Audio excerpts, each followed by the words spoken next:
How did everything fall apart so quickly? Just 7 minutes. That was all it took to turn the dream of a comeback into a complete nightmare. A penalty, a red card, and the star of the night, Vinicius Jr. But the truth? What happened in those moments wasn't just bad luck. It was a decisive tactical collapse that revealed everything about Manchester City in their biggest test. Welcome to the Be Part Football channel. What exactly happened in the 7 minutes that decided the match?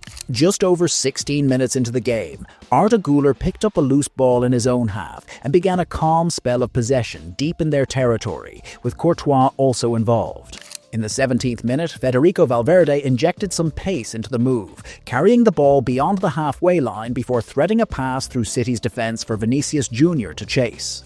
The Brazilian forward surged towards goal, forcing defender Abdulkader Kusanov back towards his own area, then struck a shot from the edge of the box. It rebounded off the far post, hit Donnarumma on the back, and almost ended up in City's net. Brahim Diaz collected the rebound and delivered a cross to the far post, where Vinicius Jr received it and struck with his left foot towards goal. Bernardo dropped back onto the goal line, but used his elbow to block the ball from going in. While City celebrated what they believed was a miraculous escape, Vinicius Jr and his teammates immediately appealed for handball. The assistant referee raised his flag, indicating he had seen an offside, although it wasn't clear at the time whether it was against Vinicius Jr, who appeared to be offside from Valverde's pass, or Brahim, who was behind City's defence when the initial pass was played. As the officials worked to determine exactly what had happened, players and fans waited for the decision. In the 18th minute, Clément Turpin raised his arm to signal offside, but 7 seconds later, the French referee told everyone to wait, and City did not take the free kick to restart play.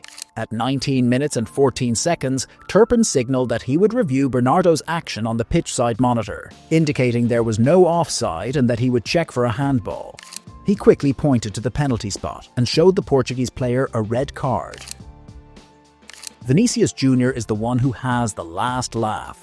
For Vinicius Jr, it was another dramatic night in the Champions League. A performance full of attacking threat and danger, an important goal, a series of missed chances, and the usual jeers from the home crowd unsettled by his talent. Manchester City fans thought they had enough ammunition to provoke him, chanting, "Where's your Ballon d'Or?" to the tune of "Chirpy Chirpy, Cheap Cheap" by Middle of the Road, for those wondering. It was a reference to the sense of frustration felt by him and Real Madrid when the winger lost the award to City midfielder Rodri in 2024. The crowd also chanted "Cheat, cheat, cheat" after his exaggerated reaction to a challenge with Kusanov in the first half. But Vinicius Jr had the final say. He scored only once from the penalty after Bernardo Silva blocked his shot on the line with his hand, yet he remained a constant thorn in City's side throughout the evening. As he later explained to Amazon Prime, his celebration, in which he mimicked crying, was a response to the banner City fans displayed against him last year after he lost the Ballon d'Or, which read "Stop Crying." He said, as translated by Alex Aljo from Prime, "The last time I came to Manchester City, they mocked me and said I was crying. I didn't mean to offend the City fans. It was just a way to prove myself to them."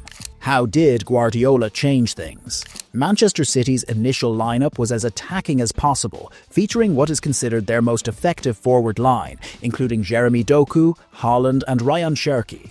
Although Antoine Semenyo and Omar Marmoush have been in excellent form recently, Guardiola admitted in his press conference after the 1-1 draw with West Ham United that he had misjudged things. The trio lined up ahead of the more attack-minded midfielder Tijani Reinders, while Bernardo and Rodri also pushed forward into attacking areas in the early minutes. This created early opportunities for Reinders and Rodri, but they were denied by a last-ditch block from Dean Huijsen and another save from Courtois. Bernardo's dismissal led Manchester City to largely abandon their coordinated high press and drop slightly deeper. Real Madrid were able to find the free man in possession and exploit spaces behind the defence, as they did before their goal, which reduced City's threat in the final 10 minutes before half-time. The introduction of Marc Guéhi and Nathan Ake in the second half was not as defensive as it appeared on paper. Alongside the impressive Kusanov, they formed a back three, with the fullbacks pushing forward and wide, allowing Doku to operate in central areas near Cherki and behind Haaland. City maintained their structure after Guardiola replaced Haaland and Matheus Nunes with Marmoush and Semenyo. Unfortunately for the City manager, it was not enough to complete a difficult task on the night. What does the future hold for Guardiola and Manchester City in this situation? City certainly gave everything they had, but it may never have been enough, even before the instinctive yet extremely costly red card received by Bernardo. It has been a difficult week for Manchester City and Guardiola, following the 3-0 defeat at the Santiago Bernabeu and the 1-1 draw with West Ham. Those results made it hard to believe in a comeback in this match, but the strong performance City produced both before and after the red card ensured they came out of this encounter with a well-earned victory. Even so, Real Madrid's counterattacks posed a major threat both before and after the red card, and Vinicius Jr could ultimately have scored a hat-trick. City's determination to win may not seem like a major achievement, but this is a team in development. Many appear to doubt its capabilities, yet this commitment points to significant potential and that it is capable of coming back stronger next season.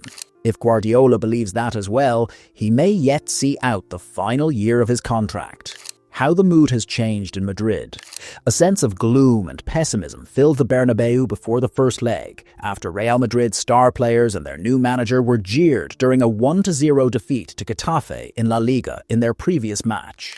However, the past 10 days have been impressive for Real Madrid. Valverde has scored 5 goals in 3 matches. Arda Güler scored from 68 metres in last week's 4-1 win over Elche, and now a dramatic yet ultimately comfortable qualification for the quarter-finals tonight.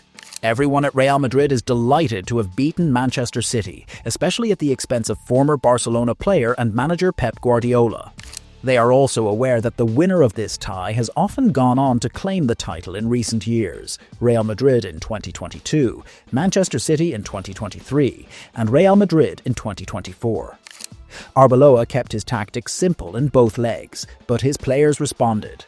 The same team that struggled under Xabi Alonso earlier this season now appears far more energized. The next challenge will be to reintegrate Mbappe and Jude Bellingham, assuming he will be ready within 3 weeks after his hamstring injury, into the team without losing the cohesion and spirit that were so important in both legs against City. But these 2 matches have significantly lifted morale around the Bernabeu, and they will head into the quarter-finals, most likely against Bayern Munich, with confidence and composure.